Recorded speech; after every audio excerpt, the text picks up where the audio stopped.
bagaimana nasibnya setelah Majapahit mengalami kemunduran. Kisah lain yang berkaitan dengan akhir hayat Prabu Brawijaya V juga menyebutkan bahwa ia sempat bertemu dengan Sunan Kalijaga dalam perjalanan ke Belambangan. Di kalangan masyarakat Jawa, kisah mengenai Prabu Brawijaya V lebih sering dikaitkan dengan konsep moksa, sebuah kepercayaan bahwa seorang dapat menghilang dari dunia fisik tanpa mengalami kematian. Bagaimana sebenarnya perjalanan terakhir Prabu Brawijaya V?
Di antara kejayaan dan keruntuhan Majapahit, sosok Prabu Brawijaya V menjadi simbol dari masa transisi yang penuh pergolakan. Sebagai raja terakhir dari dinasti yang pernah menguasai Nusantara, kisah tentang akhir hidupnya menjadi legenda yang dipenuhi dengan berbagai versi. Tidak ada catatan sejarah yang benar-benar bisa memastikan bagaimana nasibnya setelah Majapahit mengalami kemunduran akibat tekanan dari Kesultanan Demak yang dipimpin oleh putranya sendiri, Raden Patah. Di kalangan masyarakat Jawa, kisah mengenai Prabu Brawijaya V lebih sering dikaitkan dengan konsep moksa, sebuah kepercayaan bahwa seorang dapat menghilang dari dunia fisik tanpa mengalami kematian seperti manusia biasa. Dari berbagai sumber, ada beberapa tempat yang dipercaya sebagai lokasi moksa sang raja, mulai dari Gunung Lawu, Pantai Ngobaran, hingga Belambangan. Namun ada pula yang meyakini bahwa ia sebenarnya meninggal secara biasa dan dimakamkan di Trowulan.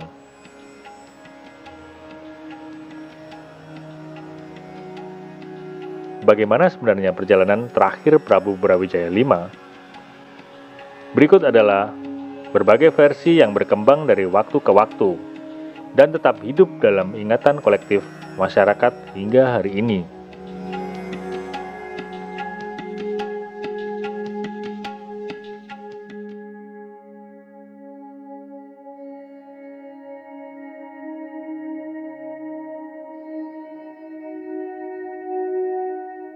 Salah satu versi paling terkenal menyebutkan bahwa Prabu Brawijaya V memilih untuk mengasihkan diri ke Gunung Lawu, gunung yang dianggap sakral oleh masyarakat Jawa. Konon, setelah mengetahui bahwa Majapahit tidak lagi bisa dipertahankan, dan bahwa pasukan Kesultanan Demak yang dipimpin oleh putranya sendiri, Raden Patah telah menyerang kerajaannya, Prabu Brawijaya V memutuskan untuk menghindari pertumpahan darah. Dalam perjalanannya menuju ke Gunung Lawu, ia didampingi oleh dua abdi setia, yakni Ki Sabdo Palon dan Ki Noyo Ginggong. Keduanya bukan hanya pelayan biasa, tetapi juga penasihat spiritual yang telah lama mendampingi raja dalam mengelola Majapahit. Mereka menyadari bahwa kejayaan Majapahit telah berakhir, dan bahwa zaman baru yang dipimpin oleh Islam akan segera mengambil alih peradaban Jawa. Sesampainya di Gunung Lawu, Prabu Brawijaya V melakukan pertapaan panjang di sebuah tempat yang kini dikenal sebagai Hargo Dalem. Dikisahkan bahwa ia akhirnya mencapai moksa, menghilang secara spiritual dari dunia ini tanpa meninggalkan jasad.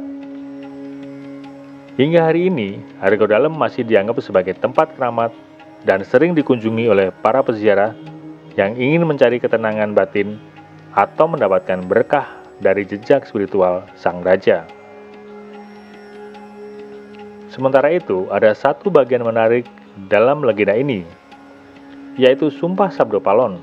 Disebutkan bahwa setelah Prabu Brawijaya V moksa, Sabdo Palon mengucapkan sumpah bahwa dalam 500 tahun ke depan, ia akan kembali untuk membumikan kembali ajaran leluhur yang telah terkikis oleh perubahan zaman. Kepercayaan ini masih berakar kuat dalam tradisi kejawen, yang sering dikaitkan dengan fenomena spiritual yang terjadi di Jawa.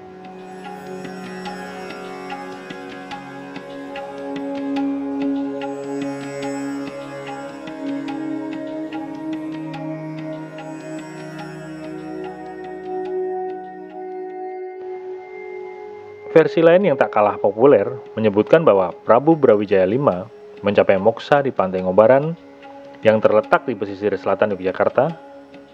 Kisah ini berawal dari pelariannya setelah meninggalkan istana, dan dalam perjalanannya ia ditemani oleh dua istri setianya, yaitu Dewi Lowati dan Bondan Surati. Ketika mereka tiba di tepi laut, sang raja bertanya kepada kedua istrinya tentang seberapa besar cinta mereka kepadanya. Dewi Lowati menjawab bahwa cintanya sebesar gunung, sedangkan Bondan Surati berkata bahwa cintanya seperti kuku hitam yang meski dipotong akan tumbuh kembali. Jawaban Bondan Surati yang lebih filosofis ini sebenarnya mengandung makna yang mendalam, bahwa cinta sejati tidak bergantung pada keadaan fisik, tetapi lebih dalam hubungan batin yang abadi. Namun, Prabu Brawijaya V justru lebih terkesan dengan jawaban Dewi Lowati, yang menggambarkan cinta dengan ukuran besar dan kokoh seperti gunung. Merasa bahwa akhir dari perjalanan hidupnya sudah dekat, sang raja kemudian melakukan ritual spiritual terakhirnya.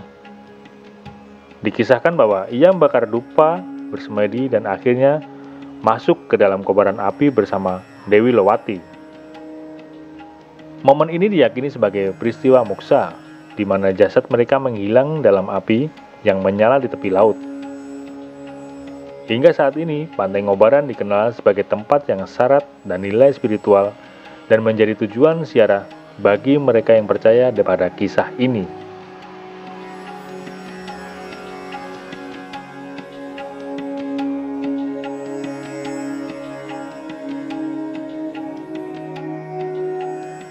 Kisah lain yang berkaitan dengan akhir hayat Prabu Brawijaya V juga menyebutkan bahwa ia sempat bertemu dengan Sunan Kalijaga dalam perjalanan ke Belambangan. Sunan Kalijaga adalah salah satu dari Wali Songo yang dikenal memiliki metode dakwah yang halus dan fleksibel dalam menyebarkan Islam di tanah Jawa. Dalam pertemuan tersebut, Sunan Kalijaga mencoba mengajak Prabu Brawijaya V untuk memeluk Islam. Ada versi mengenai bagaimana percakapan ini berlangsung. Dalam versi yang lebih moderat, Prabu Brawijaya V disebutkan menerima Islam dengan lapang dada sebelum akhirnya menghilang secara gaib. Namun, ada juga versi lain yang menyatakan bahwa sang raja tetap teguh dalam keyakinan lamanya dan memilih untuk menjalani kehidupan sebagai pertapa hingga akhir hayatnya.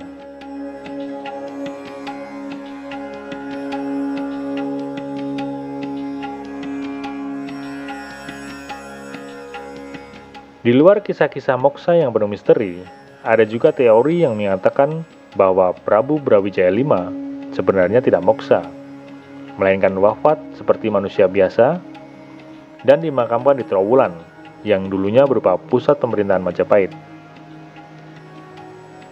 Beberapa sejarawan mendukung pendapat ini dengan alasan bahwa konsep moksa lebih banyak berkembang dalam kepercayaan Hindu-Buddha dan sering dikaitkan dengan figur-figur legendaris yang memiliki pengaruh spiritual yang besar. Namun, karena tidak ada bukti arkeologis yang pasti mengenai keberadaan makam Prabu Brawijaya V, Teori ini masih menjadi bahan perdebatan.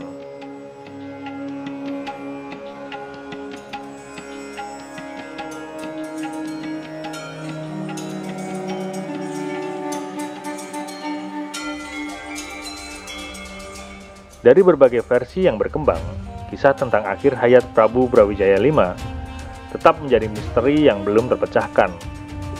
Konsep moksa yang dikaitkan dengan dirinya mencerminkan bagaimana masyarakat Jawa memandang pemimpin mereka bukan sekedar manusia biasa, tetapi juga sebagai sosok spiritual yang memiliki hubungan erat dengan dunia gaib.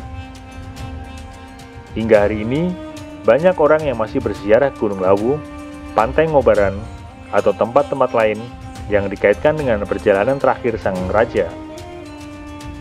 Apakah ia benar-benar moksa atau hanya wafat seperti manusia biasa? Yang pasti adalah bahwa kisahnya tetap hidup dalam ingatan kolektif masyarakat dan menjadi bagian dari warisan budaya Nusantara. Sejarah memang penuh misteri, tetapi legenda akan selalu abadi.